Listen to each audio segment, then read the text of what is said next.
Et yo tout le monde, c'est Squeezie. Qu'est-ce que je raconte moi?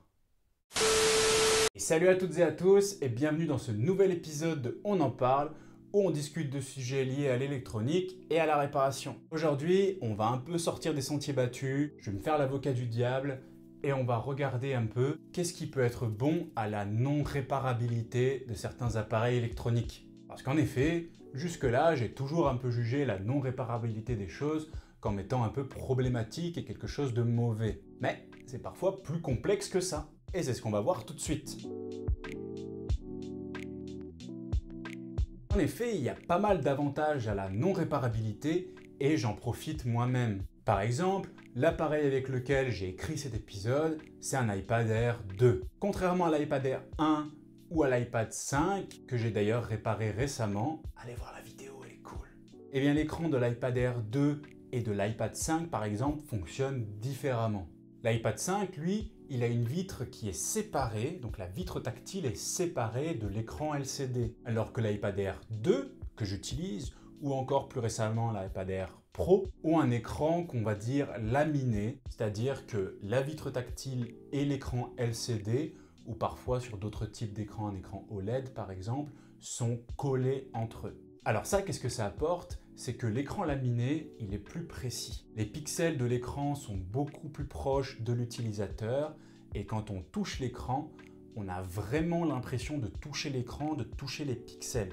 Alors que par exemple, l'iPad 5 où la vitre tactile est séparée de l'écran LCD, quand on touche, on sent vraiment qu'il y a un espace entre l'écran qu'on touche et l'écran LCD. Et ce procédé, ça permet aussi d'avoir des écrans de meilleure qualité. Là où ça coince, c'est que si jamais l'iPad Air 2 tombe et que l'écran se casse, la vitre tactile et l'écran LCD étant collés ensemble, on va être obligé de changer la pièce entière. Alors théoriquement, c'est possible de les séparer, mais c'est un procédé qui est très chronophage, très difficile et sans garantie de succès à 100%.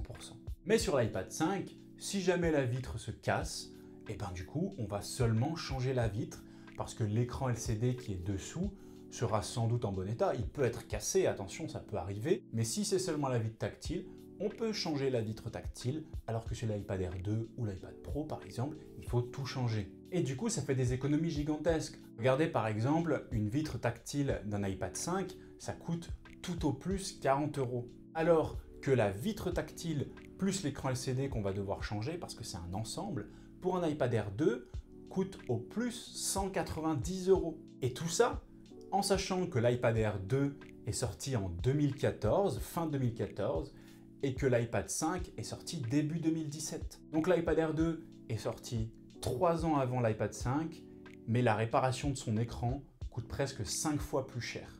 Mais, personnellement, en tant qu'amateur de réparation, je ne suis pas du tout contre ce petit défaut, parce que selon moi, l'expérience utilisateur, elle est largement supérieure à 5 fois plus. Alors aussi, récemment, j'ai découvert un produit vraiment intéressant qui a été présenté par un YouTuber. Il s'agit d'une caméra qui est vraiment très petite, mais de très bonne qualité. Et sa particularité, c'est qu'elle est modulaire. Donc on peut changer la caméra directement dans le petit boîtier, mettre différents objectifs.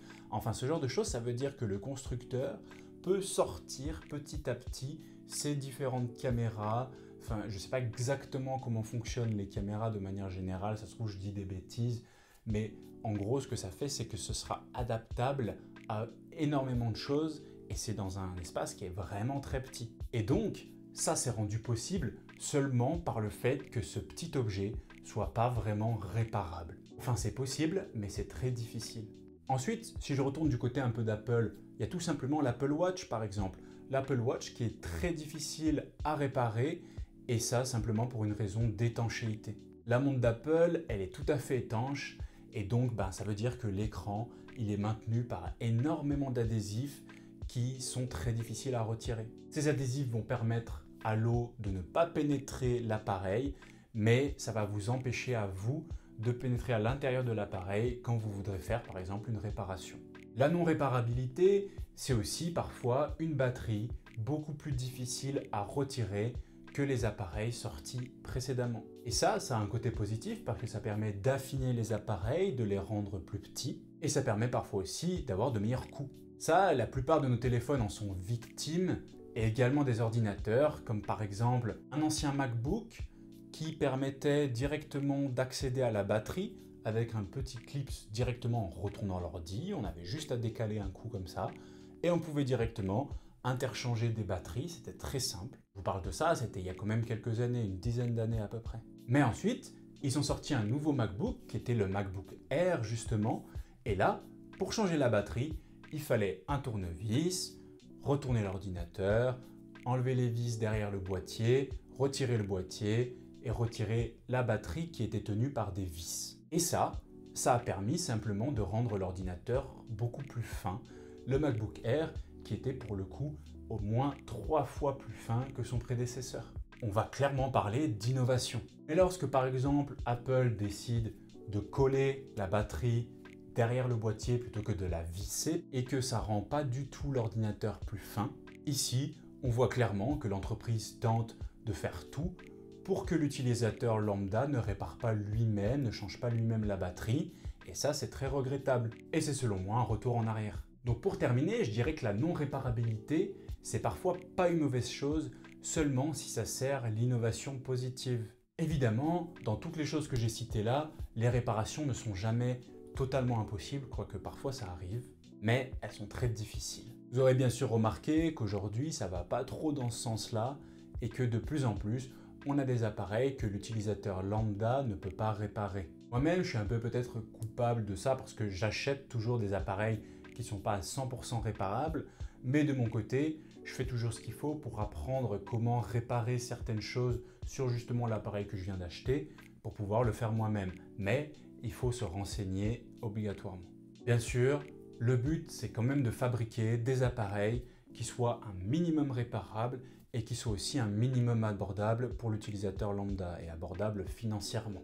Tout ça pour pas terminer avec une pile énorme de déchets électroniques dans nos poubelles. Sur ce, j'espère que ce sujet vous aura fait réfléchir, que vous aurez appris des choses, que vous aurez aussi retenu des choses. N'hésitez pas à commenter sur le sujet, ça me ferait vraiment plaisir de lire vos commentaires, voir ce que vous en pensez. N'hésitez pas non plus à laisser un pouce bleu, à vous abonner, à partager aussi. Toutes ces choses m'aident énormément. On se voit très vite.